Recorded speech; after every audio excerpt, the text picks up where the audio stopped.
नमस्कार। क्या आपने कभी सोचा है कि इतने सारे लोग अपने घर और कार्यस्थल के लिए वास्तु शास्त्र की ना केवल सराहना करते हैं, बल्कि उसका पालन भी करते हैं। वास्तु शास्त्र का अर्थ होता है वास्तुकला का विज्ञान। वास्तुशास्त्र के उपयोग के पीछे मूल धारा बेहतर जीवन जीना है। वास्तुशास्त्र का पूरा उद्देश्य सकारात्मक ब्रह्मांडीय ऊर्जा का निर्माण और आकर्षित करना होता है।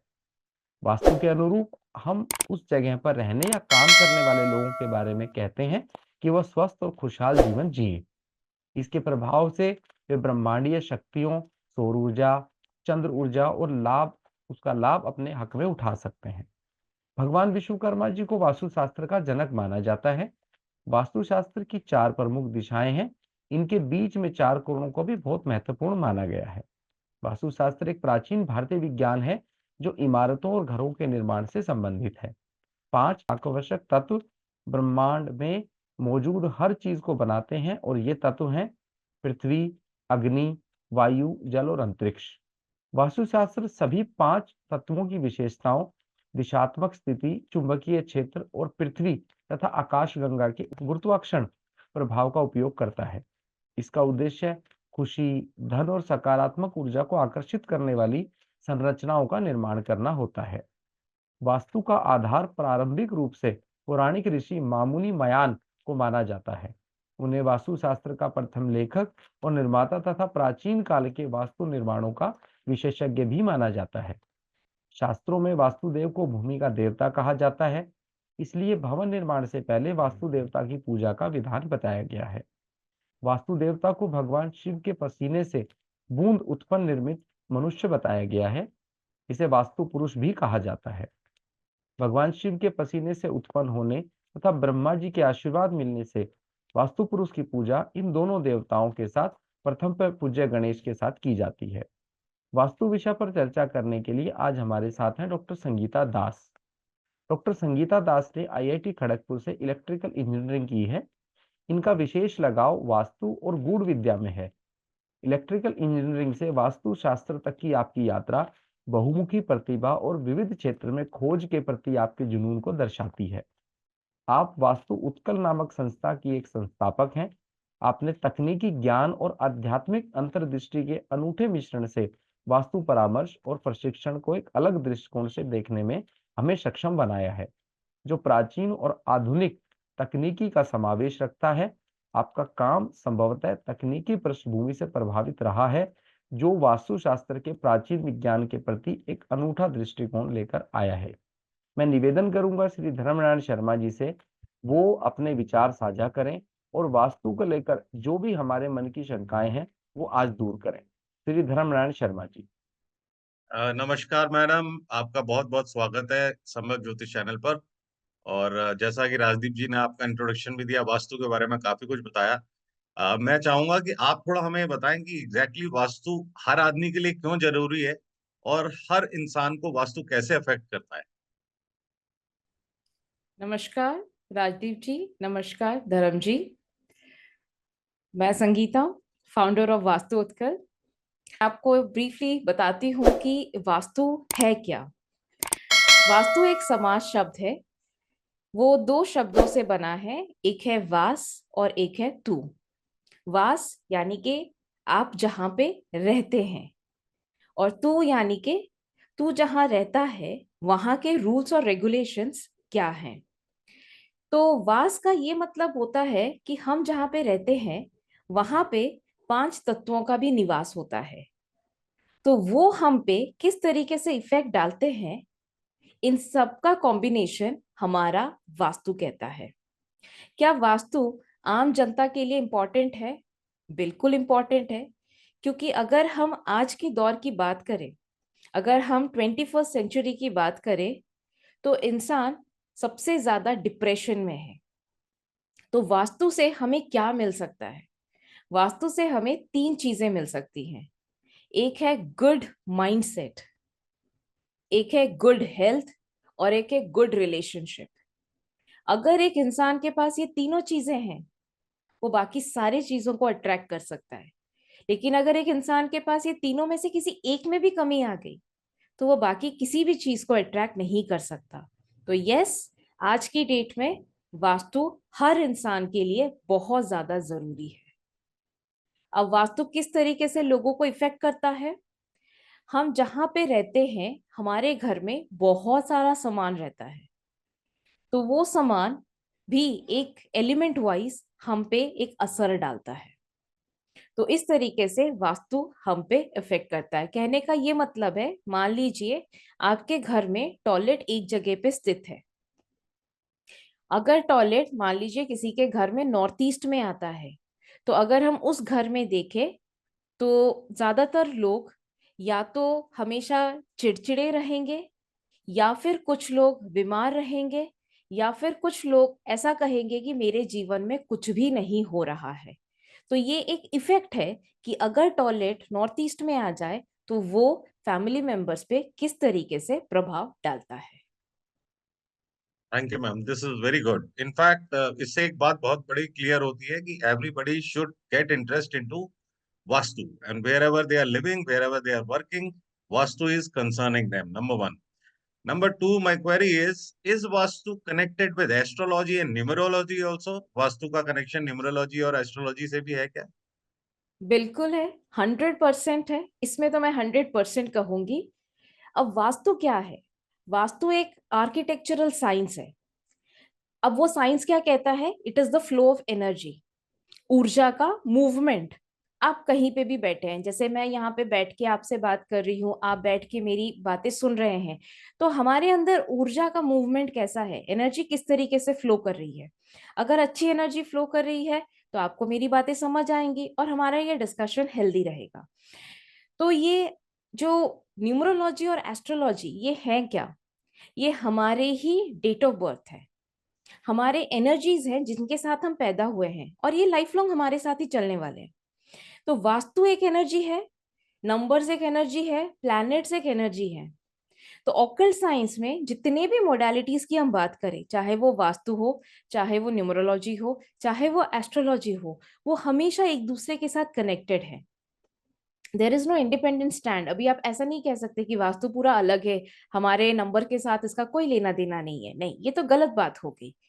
हम जिस नंबर के साथ जुड़े हुए हैं, जिस नंबर के साथ इस धरती पे आए हैं, हम उसी नंबर वाली एनर्जी को हमेशा अट्रैक्ट करेंगे। और वही नंबर की एनर्जी हम अपने घर पे भी अट्रैक्ट करते हैं, और वही नंबर वाली एनर्जी हम कहीं पे भी जाएं। मान लीजिए अगर आप किसी ऑफिस में काम कर रहे हैं, आप जिस दिशा में अपने घर में बैठ के काम कर रहे हैं, अनडाउटेडली आपके डायरेक्शन आपके ऑफिस में उसी दिशा में होगी। अब ऐसा भी हो सकता है कि कुछ लोग कल ये रिकॉर्डिंग सुन के बोले कि नहीं मैम, हमारा तो ऐसा नहीं है। देखिए, आपको क्या करना है, आपकी जो ऑफिस है कोई छोटी मोटी बिल्डिंग तो है नहीं, बहुत बड़ी बिल्डिंग है। यूजुअली ऑफिसर्स का एक ब्लूप्रिंट होता है, जाकर उस ब्लूप्रिंट को चेक करें। मान लीजिए अगर आप अपने घर के नॉर्थ दिशा में बैठते हैं, तो पहले फिगर आउट करें कि आपके ऑफिस का नॉर्थ दिशा कहाँ पे आता है। क्या आप उस नॉर्थ के पोर्शन में बैठते हैं? यही आपको चेक करना है।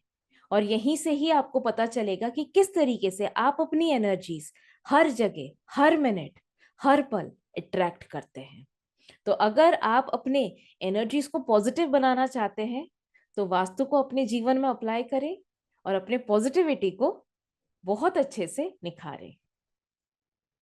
This is such a simplified way. आप बहुत अच्छे से आपने एक्सप्लेन किया, और I hope this will benefit lot of people. इसके अलावा एक क्वेरी रहती है कि वास्तु इज मेंट फॉर, मतलब ये सिर्फ हाउस ओनर्स के लिए एप्लीकेबल है या रेंटेड घरों के लिए भी एप्लीकेबल है? लाइक ज्यादातर लोग आजकल रेंटेड अपार्टमेंट्स में रहते हैं, is applicable for them also? जरा इसके बारे में बताएं कुछ। बिल्कुल, आपने बहुत ही एक अच्छा सवाल पूछा है। यूजुअली मेरे कोर्सेस में हमेशा लोगों को ये डाउट रहता है कि अगर हम रेंटेड घरों में रहते हैं तो वास्तु का हम पे कोई इफेक्ट नहीं आता। अब मैं आपको यहाँ पे एक क्लैरिफिकेशन देती हूँ। आपकी एनर्जी, आपका डेट ऑफ बर्थ, आप कहीं पे भी जाएं आप वही एनर्जी अट्रैक्ट करेंगे। तो अगर आप एक रेंटेड हाउस में रह रहे हैं, तो ऐसा क्यों लग रहा है कि आप उस एनर्जी को अट्रैक्ट नहीं करेंगे? 100% आप उस एनर्जी को अट्रैक्ट करेंगे। इसके अलावा और एक चीज भी है। कुछ लोगों को ऐसा लगता है कि अगर मैं रेंटेड अपार्टमेंट में रह रही हूँ तो उसका इफेक्ट ओनर को होना चाहिए, मुझे नहीं होना चाहिए। पर ओनर को कैसे हो सकता है? जब हम रेंटेड अपार्टमेंट में रहते हैं, हम हर महीने ओनर के साथ एक एनर्जी एक्सचेंज करते हैं। हम एक रेंट डिपॉजिट पे करते हैं अपने ओनर को। तो जैसे ही हम एनर्जी एक्सचेंज कर लेते हैं, ओनर अपनी एक्सचेंज ले जाते हैं, बाकी जो घर का इफेक्ट है वो डायरेक्टली हम पे आएगा। यहाँ पे मैं आपको और एक चीज बताती हूँ।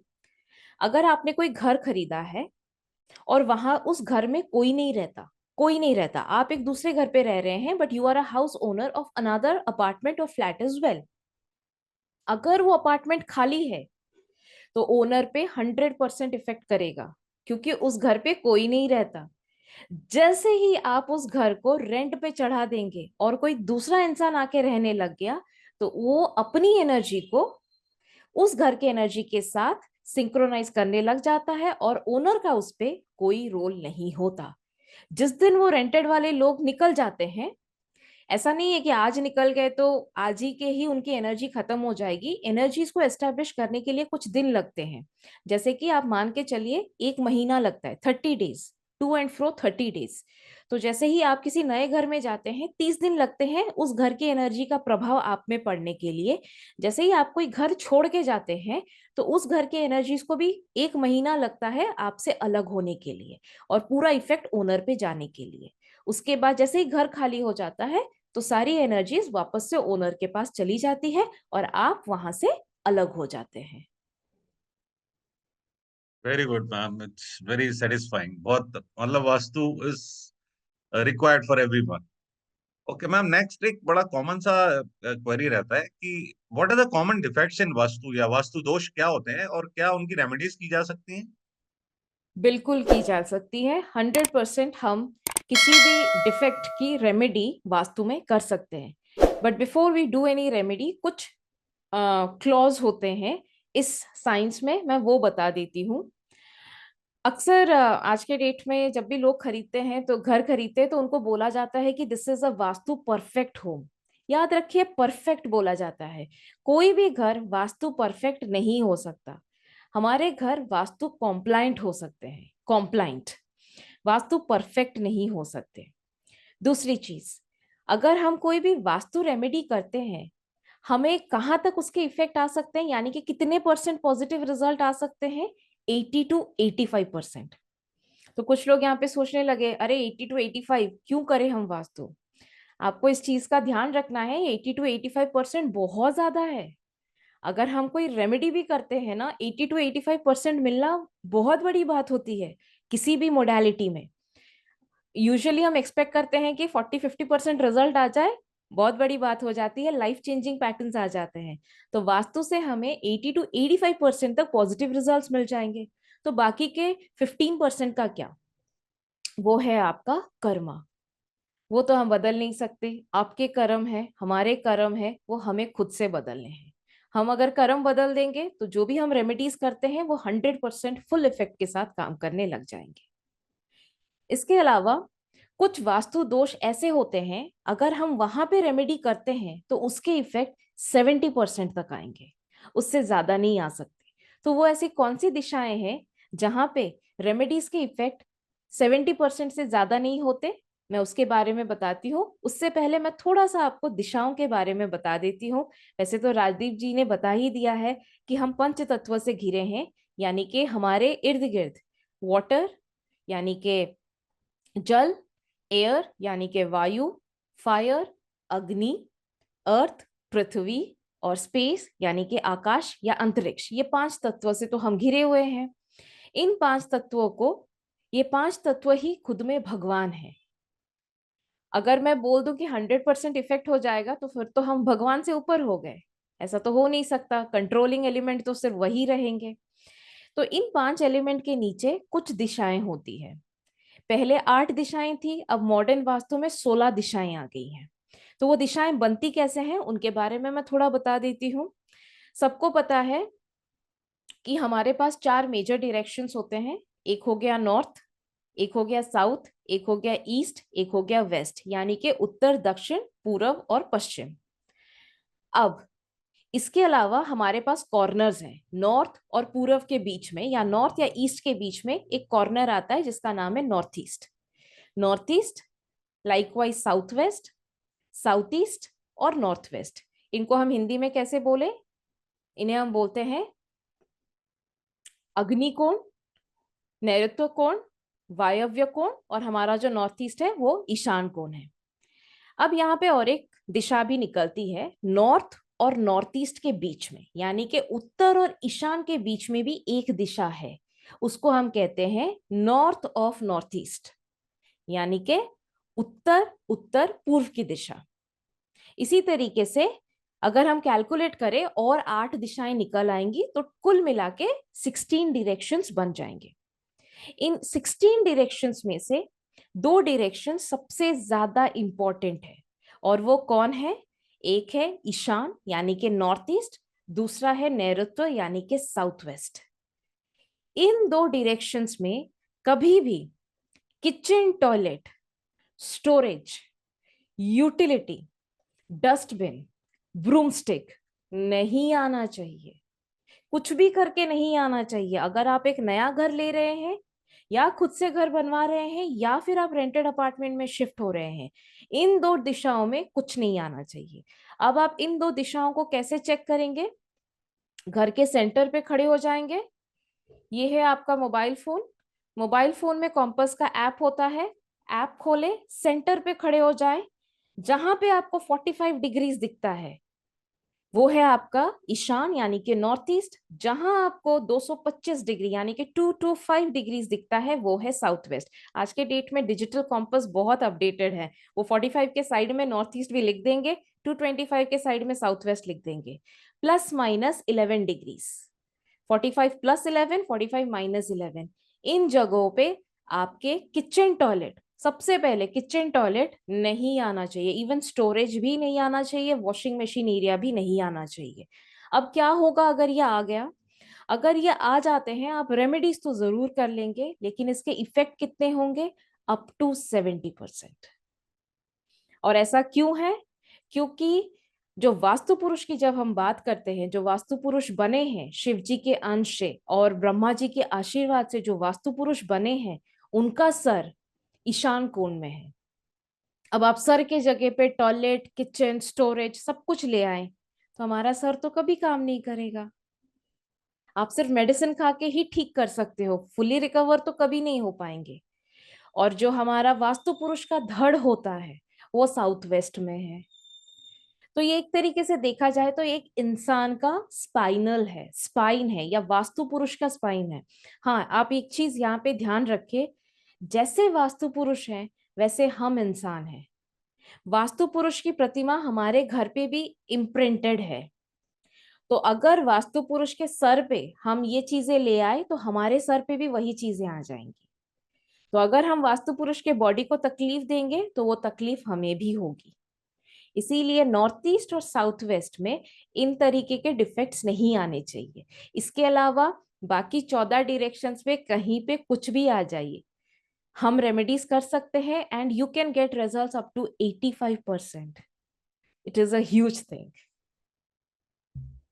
थैंक यू मैडम, बहुत इंटरेस्टिंग टॉपिक है and you are explaining in such a nice way, बहुत अच्छा लग रहा है। एंड मैं अब आपसे जानना चाहूंगा वास्तु के बारे में मिसकंसेप्शंस क्या हैं। जनरली कुछ लोगों को काफी मिसकंसेप्शंस हैं, आप बताएं जरा कि what are the misconceptions about vastu.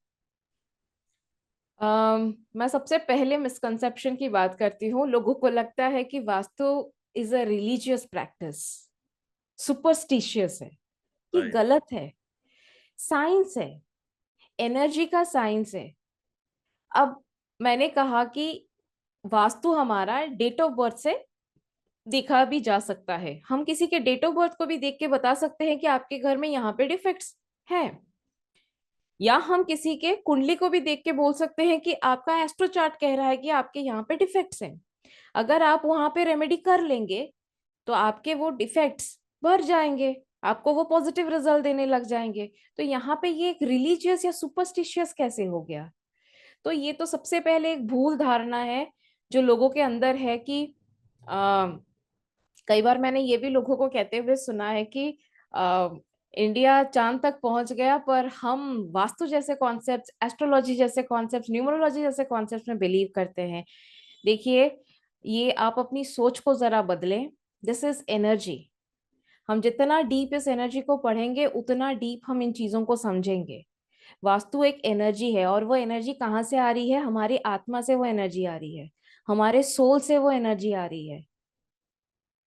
अगर इंडिया चांद पे भी जाके पहुंच गया, तो कहीं ना कहीं एक इंसान जिसका नॉर्थ ईस्ट बहुत अच्छे से काम किया होगा, नॉर्थ ईस्ट ना, दिमाग, जिस घर में वो रह रहे थे उनका नॉर्थ ईस्ट इतने अच्छे से काम किया होगा कि उन्होंने ये चीज सोची, तभी जाके इंडिया चांद पे पहुंचा।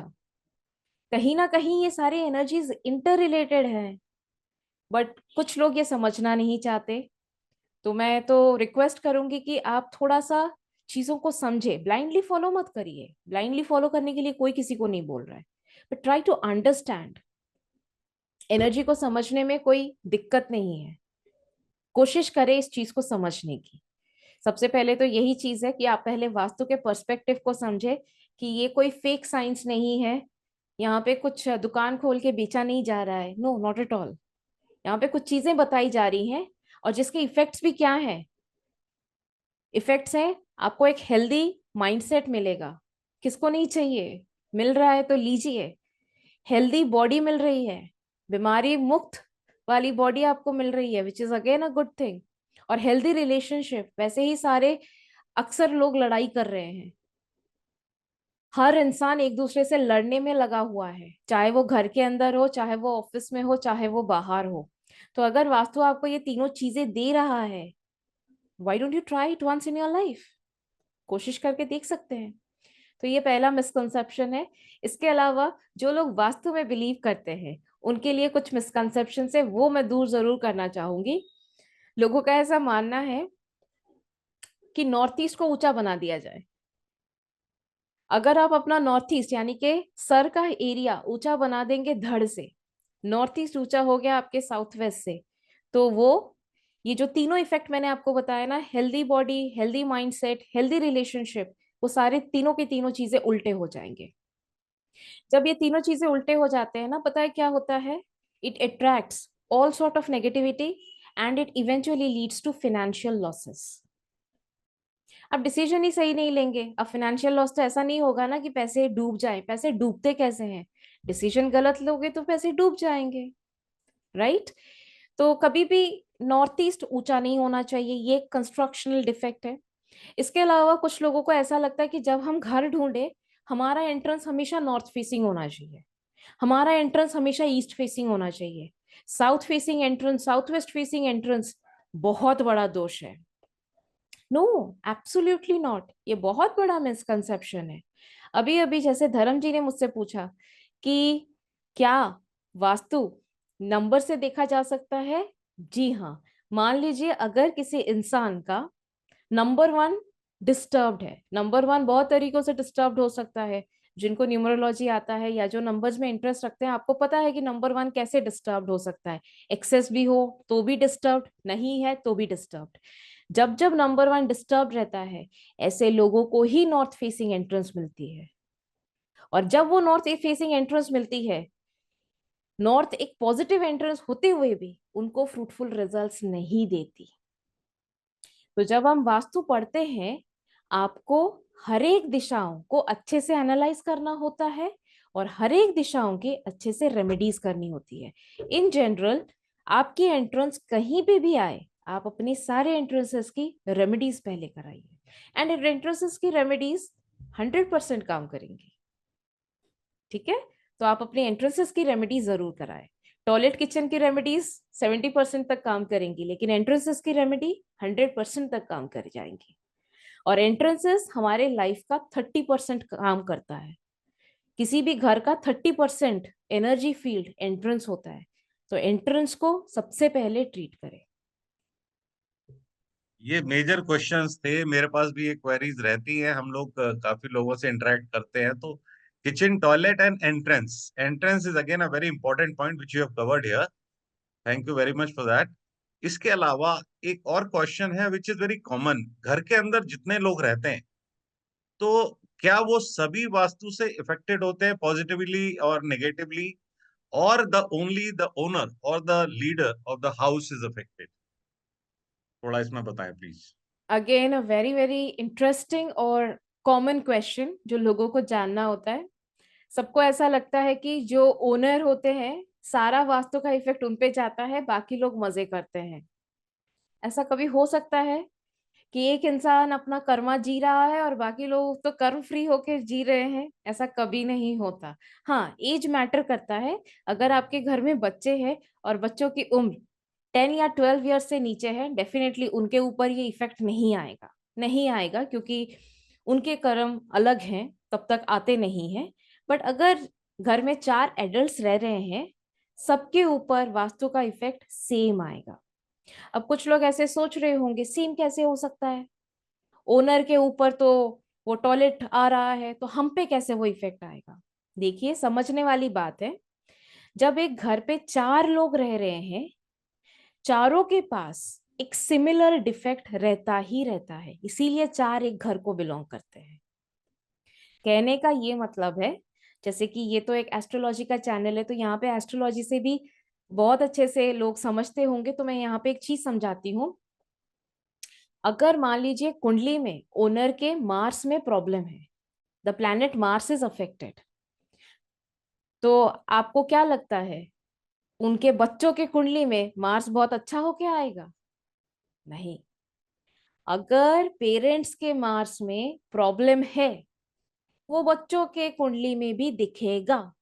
अगर पेरेंट्स के कुंडली में मार्स अफेक्टेड नहीं है, बहुत स्ट्रांग है, बच्चों के कुंडली में नो मैटर मार्स कहीं पे भी बैठा हो, वो बुरे फल कभी नहीं देगा।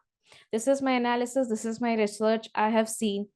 प्लैनेट्स भी इसी तरीके से रोल प्ले करते हैं, नंबर्स भी ऐसे ही प्ले करते हैं। अगर ओनर का नंबर 1 डिफेक्टेड है या डिसबैलेंस्ड है, तो बच्चों के भी नंबर 1 में डिसबैलेंस रहेगा और वाइफ का भी रहेगा। बिकॉज सेम एनर्जीज वाले लोग एक ही घर में आके रहते हैं। जब 4-5 लोग एक घर में आके रहते हैं, उनकी एनर्जीज ऐसी ही बैलेंस्ड होती है। सो यस, वास्तु सब पे सेम इफेक्ट डालता है, कोई अलग नहीं है इसमें। और अगर आप उसकी रेमेडी करते हैं, तो वो उसके पॉजिटिव रिजल्ट्स जरूर देता है। पॉजिटिव रिजल्ट्स पाने के बाद किसी को बहुत अच्छे रिजल्ट्स आते हैं, किसी को थोड़े कम अच्छे रिजल्ट्स आते हैं। वहां पे वही 10-15% वाली बात आ जाती है, कर्मा का बात आ जाती है। इसके अलावा कुछ नहीं। अगर हम नॉर्थ ईस्ट के टॉयलेट को ट्रीट करते हैं, तो सारे फैमिली मेंबर्स को रिलीफ मिलता है और मिलेगा ही। One very small and very important query ma'am, once again, colours का वास्तु में क्या रोल है? कलर्स के बारे में लोग बहुत डिस्कस करते हैं कि घर में वॉल्स का इस डायरेक्शन में ये पेंट होना चाहिए, उसका। तो हाउ डू यू रिलेट मतलब वास्तु एंड कलर्स? प्लीज जरा बताएं। कि हम पंच तत्व से घिरे हुए हैं, राइट? तो वास्तु तो हमारा वही पंच तत्व है। तो वो पंच तत्व के खुद के कुछ कलर्स हैं। जैसे कि मैं वाटर की बात करूं, तो कलर है उसका ब्लू। और वाटर के कुछ डायरेक्शंस हैं, जैसे कि मैंने कहा 16 डायरेक्शंस। तो हर एक एलिमेंट का ना एक फेवरेट डायरेक्शन होता है। जैसे कि वाटर की अच्छी वाली जगह होती है नॉर्थ। नॉर्थ वाटर एलिमेंट है, ठीक है? तो नॉर्थ पे आप ब्लू कलर लगाइए, बड़ा अच्छा होता है। नेक्स्ट होता है एयर, वायु। वायु का कलर है ग्रीन और उसकी दिशा है ईस्ट, पूर्व की दिशा है। वहां पे आप ग्रीन कलर लगाइए, बहुत अच्छा रहेगा। क्योंकि एलिमेंट एलिमेंट हमारे लिए भगवान है। सबसे पहले एलिमेंट है, उसके बाद दिशाएं आती हैं। पहले दिशाएं फिर बाद में एलिमेंट नहीं, पहले एलिमेंट फिर दिशाएं। फिर आता है अग्नि। अग्नि यानी के फायर। कलर तो आपको पता ही होगा, लाल कलर है। और अग्नि की दिशा कौन सी है? South east, south. तो ऐसे कलर, ऐसे जगहों पे लाल कलर बड़ा अच्छा होता है। फिर आता है अर्थ यानी कि पृथ्वी। इसकी दिशा होती है साउथ वेस्ट, नैऋत्य की दिशा। इसका कलर है येलो या गोल्डन, तो ये कलर इस जगह पे अच्छी हो गई। फिर फाइनली आते हैं स्पेस, आकाश पे या अंतरिक्ष पे। उसका डायरेक्शन है वेस्ट, तो यहाँ पे कलर वाइट, ग्रे, इस तरीके के कलर्स हैं। अब मैंने आपको सारा बता दिया, 5 तत्व और इंपॉर्टेंट डायरेक्शंस बता दिए, 16 में से एटलीस्ट 5 डायरेक्शंस मैंने बता दिए। अब वाटर का फेवरेट डायरेक्शन नॉर्थ है, ठीक है, कलर है उसका ब्लू। अब किसी ने कलर करते वक्त कहा कि अरे मुझे ब्लू पसंद नहीं है, मैं यहाँ पे लाल कलर ले आता हूँ। आप बताइए क्या होगा?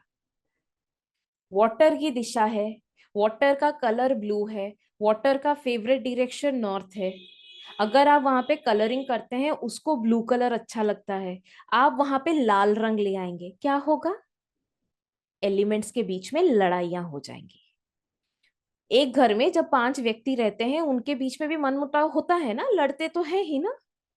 तो एक ही घर में जब अग्नि को पता है कि मेरी दिशा अग्नि कोण है, मेरी दिशा साउथ ईस्ट साउथ है, आप वहां पे लाल रंग ना लगा के आप उत्तर की दिशा में लाल कलर लगा रहे हैं, तो लड़ाइयां होगी ना एलिमेंट के बीच में।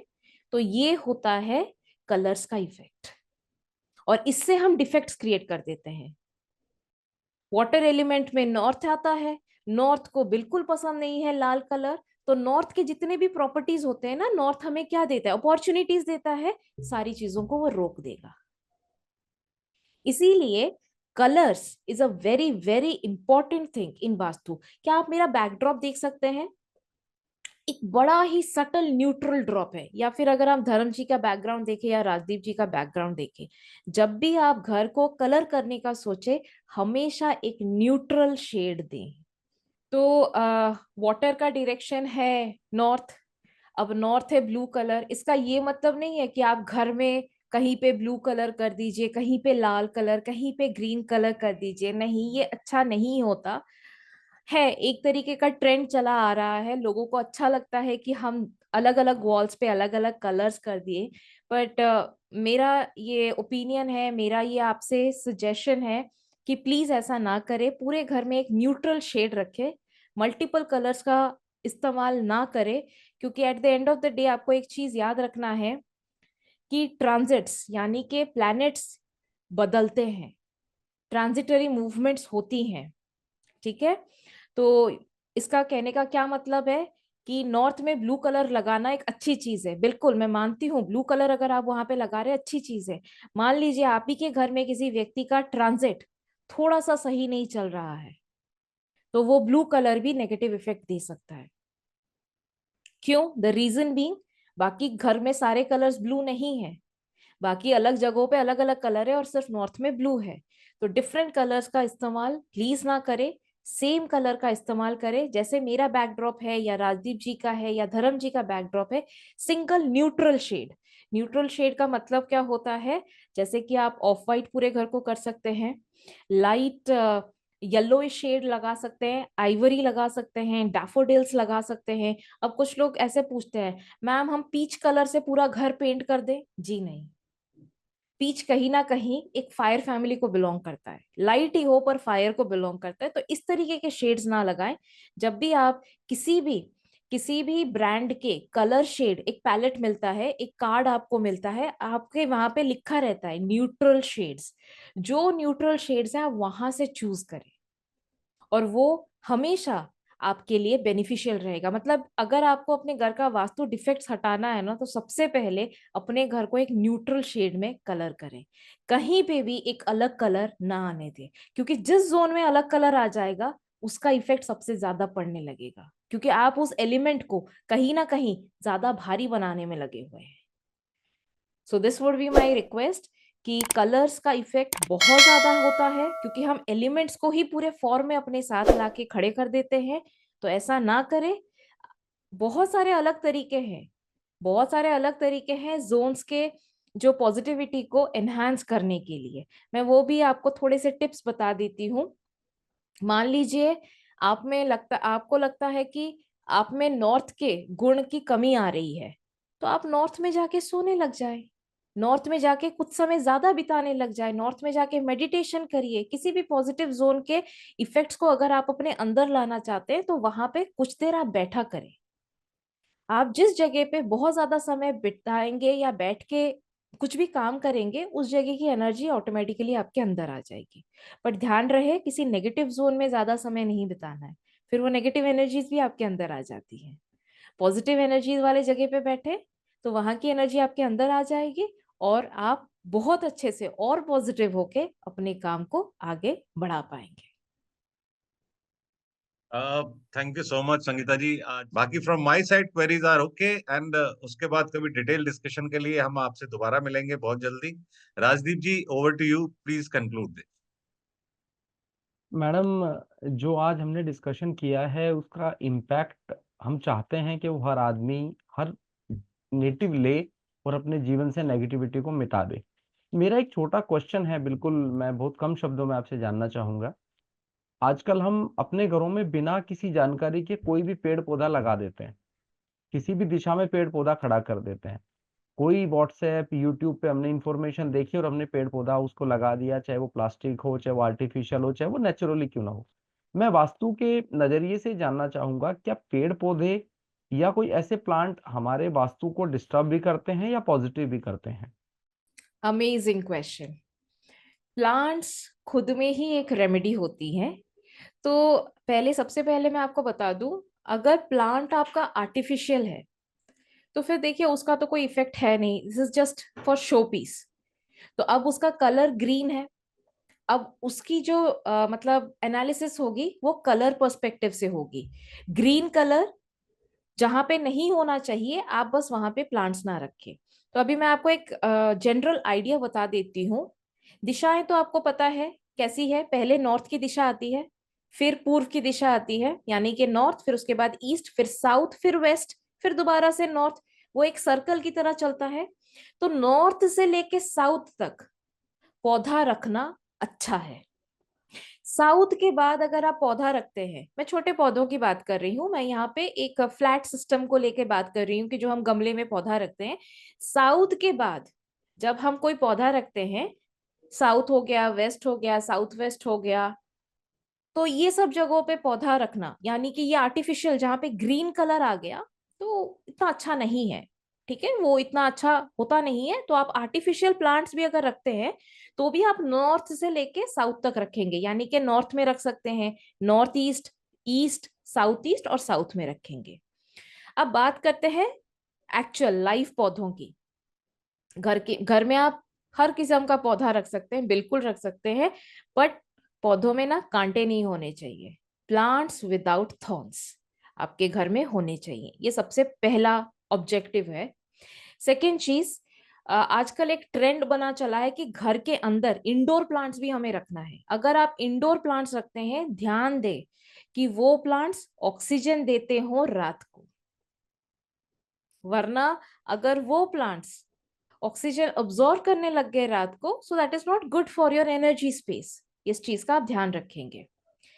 नेक्स्ट ऑब्जेक्टिव क्या है? तुलसी का पौधा रखना घर में बहुत अच्छा होता है। In fact there is a very nice science behind this tulsi plant. तुलसी का पौधा नॉर्थ या नॉर्थ ईस्ट में रखना या ईस्ट में रखना बहुत अच्छा होता है। अगर आपके घर में कोई डिफेक्ट है ना, तो सबसे पहले तुलसी माँ उस डिफेक्ट को अब्सॉर्ब करती हैं। इसीलिए आप लोगों ने बहुत बार लोगों से ये सुना होगा कि मेरे तुलसी के पौधे क्यों सूख रहे हैं। इसलिए सूख रहे हैं क्योंकि आपके घर में जो नेगेटिविटी है वो उसे अब्सॉर्ब कर रहे हैं। और जब तुलसी का पौधा खिलता है, यानी कि आपके घर में अभी नेगेटिविटी नहीं है। इसके अलावा आप घर में मनी प्लांट भी रख सकते हैं, नॉर्थ में भी रख सकते हैं, साउथ ईस्ट में भी मनी प्लांट रख सकते हैं। बस हाँ, कुछ प्लांट्स ना आप ना रखें, जैसे कि गेंदे का फूल, मैरीगोल्ड, आपको पता है लोगों को शौक है रखने का, प्लीज उसे घर पे ना रखें। जो सीजनल होते हैं ना, फ्लावरिंग प्लांट्स होते हैं, जैसे पिटूनिया हो गया, 2-4 महीने के अंदर वो फ्लावर्स देते हैं और उसके बाद मुरझा के वो खत्म हो जाते हैं। इस तरीके के प्लांट्स प्लीज अपने घर पे ना रखें।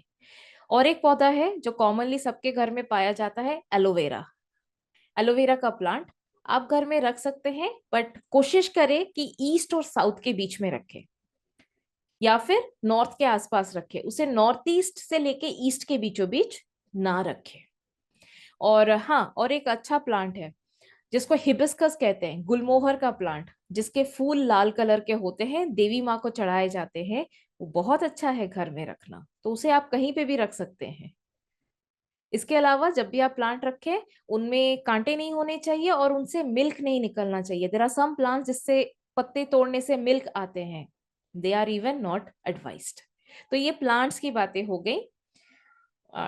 ट्रीज जब होंगी तो वो एक डिटेल डिस्कशन होगा कि ट्रीज कहाँ पे नहीं रखना, पर ये प्लांट्स की बातें हैं। बहुत सुंदर मैडम। और हम तो ये चाहेंगे अब चर्चा को हम जारी रखें। और मैं आपको विश्वास दिलाता हूं अपनी टीम की तरफ से, शर्मा जी की तरफ से, हम इसका सेकंड सेशन जरूर बनाएंगे। और जो भी क्वेरी हमारे पास आएंगी हम उनको भी लेकर आपके पास वास्तु के हिसाब से दोबारा से आएंगे। तब तक के लिए आपका बहुत बहुत धन्यवाद। नमस्कार। नमस्कार मैम।